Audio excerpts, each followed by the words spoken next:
Inutusan ko si Jella magtapon ng basura.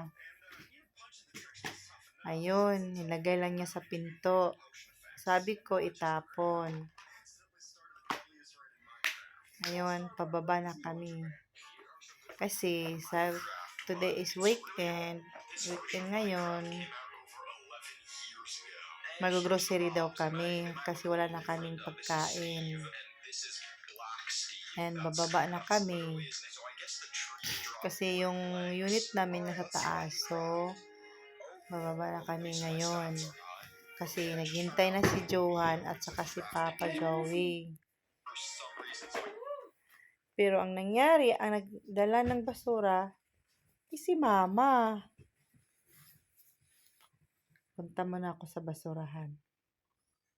Tapon ko muna yung dala kong garbage.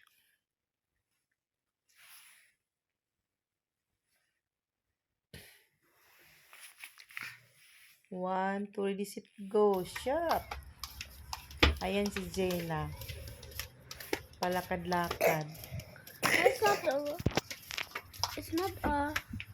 It's not doing the video. Yeah. It's okay. Nahanap niya saan yung Papa Johan.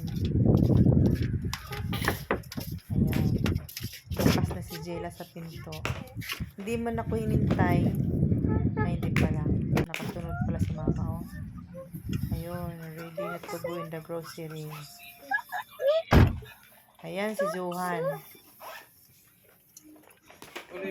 Disgusting. Bye! See you next video!